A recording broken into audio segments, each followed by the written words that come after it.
Hey adventurers! So a 20,000 kilometer review of the T7. Maybe a bit more about why did I buy this bike.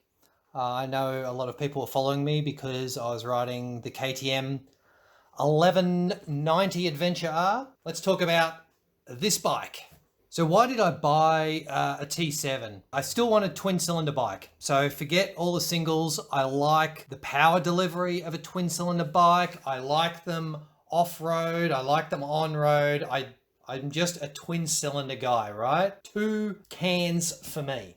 So then primarily I wanted a lighter weight twin cylinder bike. I wanted it cheap and I wanted the fewest amount of electronics that I can get. Why do I want the fewer electronics? Well, after owning the 1190, it did let me down a couple of times, electronics related. There's a video here, about when I cracked the dashboard and got water in there and the whole bike shut down. There's another where my throttle bodies were being restricted and the bike went into limp mode. So, I mean, they're pretty minor things, but when something breaks on a bike full of electronics, sometimes there's things that you can't fix on the side of the road. And for the types of trips that I want to do, that was a true concern for me. But I liked the bigger bike, the mid-size adventure bike. And when I bought the 1190, of course, there was nothing else around. It was either that. The Africa Twin didn't even exist, so it was either that or BMW, a GS 1200. There was the F800 around, but the F800s were not that dissimilar to the 1190, and the 1190 had double the horsepower. The 1190 seemed like the better option. So, and my secondary items for buying this bike were the styling. I loved the look of the T7. I thought it did look like that Dakar-esque rally bike, and it was built in Japan. If there was a Japanese made option when I first went looking at adventure bikes, I would have got one. Twin cylinders, remember?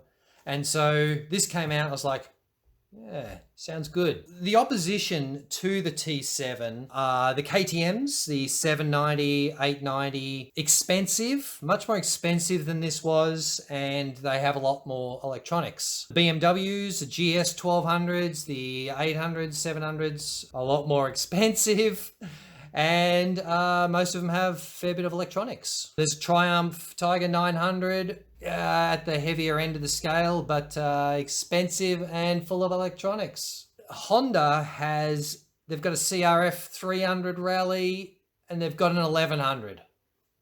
There's nothing in between. Maybe one day there will be our magical sort of 700 or 800cc mini Africa Twin. Let's see what happens. And the Aprilia just bought out this a little while ago now. No, it's not a little while ago. It's not even released yet, I don't think, but it's in the pipeline, the Touareg 660. They're more expensive and full of electronics. So ultimately this bike came down to the only real option. It was a good price and not full of electronics. It's like a no-brainer for what I was after. It's exactly what I was after. I've got it. I've done 20,000 kilometers on it, and I'm really happy. A few little things that I've done. I've upgraded the suspension fully, put a custom pipe and much tighter pipe mount on here. I've got mini rack. I've got soft bags, dashboard mounting bits and pieces, crash bars, bash plate, tail tidy. You know, I could afford to do all those things because I didn't have to outlay that much money to start with. Well, I mean, it's still a lot of money, but much cheaper than all the other options, and I get to customize it how I want to end up, you know, probably not far off similar money to a stock KTM Triumph maybe, but I got to do it how I wanted. That suited me to a T. I'm loving this bike. I will have this. I said this with the 1190 that I'd have it for many years. I had it for 7 years. I'll have this for just as many years for sure. Power, really not a problem. Not as much power on the road for sure. Off-road makes little difference. So the adventure bike community was so excited that these Still twin cylinder bikes, but the weight was coming down. We were excited that this is the way the adventure bike market is going. People looking for, twin cylinder 500 cc's up to 800 or 900 cc's and keeping the weight down. It was awesome. This came out, the 790 came out. People are super excited. Then comes today, and we've got some new bikes on the market. What happened? We've got the KTM improved their 790 up to an 890, and they made it heavier. And then Yamaha comes out with their Tenere Raid, the World Raid comes out, right?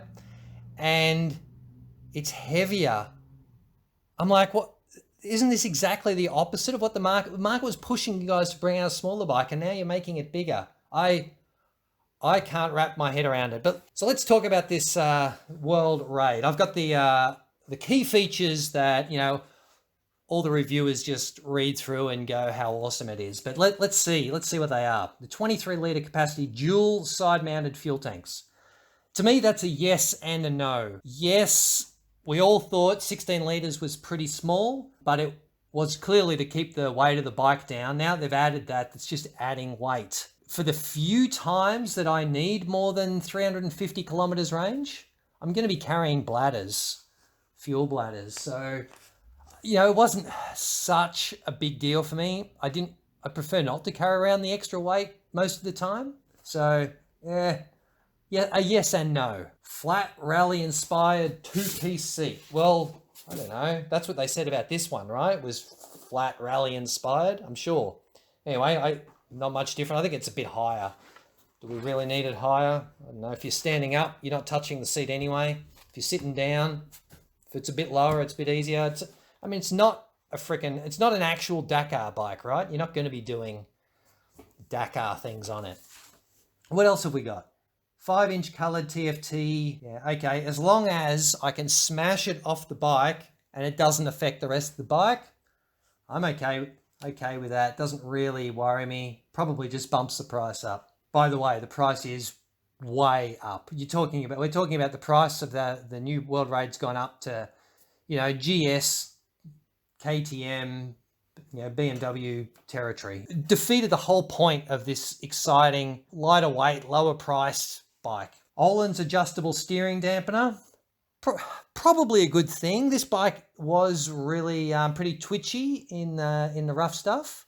I've now added a dampener, a Scott's dampener, and I'm yet to sort of prove to myself that it's really worthwhile. I feel like the dampener is one of those safety, it's a bit like ABS, you don't really need it until you need it. So yeah, it's yet to prove itself to me, but maybe I'm hopeful that it never does. It's one of those things, right? Aluminium piggyback rear shock. Now the new suspension on the World Raid, yep, fair enough. They have increased the suspension travel to 230 on the front, 220 on the rear, up from 210, so 20 mil extra front and rear. Now, this is, and it's still a 43 mil fork. So the longer the travel, the larger the diameter of forks generally. Any dirt bike, even if it's a 125 with 300 mil of travel, has a 48 mil fork. Road bikes with 160 mil of travel have a 43 mil fork. The longer the travel, the bigger the diameter you need. Otherwise, you're at risk of bending forks. Some people know about why I'm concerned about that. Otherwise, yeah, I don't know. You're lengthening the fork. You're still not increasing the diameter. The bigger the diameter, the better oil capacity the forks have, the better valving you can fit in, the more flow.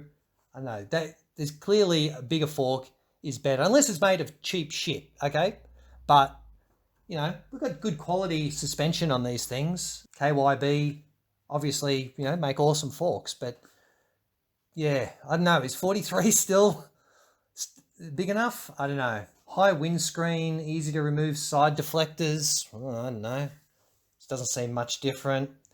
Fully new cockpit area with new front cowling, yeah, whatever. Larger diameter footrests. Okay, well, I don't know. These footrests were pretty good, but everyone puts aftermarket ones on anyway. 3-piece aluminium engine guard. Now, they get dumped straight away, right? The bash plates on those things are rubbish. Check out Mark and his Africa Twin going through a river and just hitting a rock, right? And that's the end of those aluminium guards. Destroy your sump, your bike's rooted, buy a proper bash plate if you're doing anything remotely off-road. New aluminium die-cast engine support. So what, is there something wrong with my engine support? That's probably worries me more than anything. A new radiator grill. Well, I got the aftermarket radiator grill anyway. So really, I don't know, there's a bit in there. All it's doing seems to me is bumping up the price. Put it this way, I won't be upgrading. I'm super happy with this one. I mean, I'm not even going to get an oversized tank. There's a couple of people make the tank now. Safari tanks, Acerbis tanks. They both make an aftermarket tank for this now, but I don't know. I just don't feel that that's necessary. So what else was on there? There was just, all the rest is shared features, you know, the lights, the rotors, and all the rest of it is as per this bike on the World Raid. So yeah, I'm not going to say that I'm a fan of the World Raid. So that's about it. That's all I've got to say. I just wanted to let you know that I'm super happy with this bike and I'll be sticking with it for a while. Lots of people do ask, oh, when are you going to do one of your big trips on it? Well, guess what? It's coming this year. Okay, let's move this camera over to here. Okay, so we have a ride coming up in June. The Super Adventure Squadron. Well, I'll let you know the attendees shortly. But it will start in Melbourne because that's where we are. Basically, it's going to be this, right? We're going to go watch the Fink Desert Race, and then Hay River Track, right? And then up here, across here, down the coast to here, and then back down to Melbourne this way somewhere. Mostly dirt, 11,000 kilometers. 28 days, which is it's gonna hurt a bit, but we're keen to make it happen while we're still young enough to do it. Sponsored pretty much by ourselves. Probably going to talk to a couple of people who might like to help out. Going to really try and ramp up the videography, I guess. I got my camera gear on the bike set up pretty well. One other special little toy that I've got over here that I'm pretty excited to show you once I work out how to use it. Oh, and am I super excited about using this? What is it? Do you know?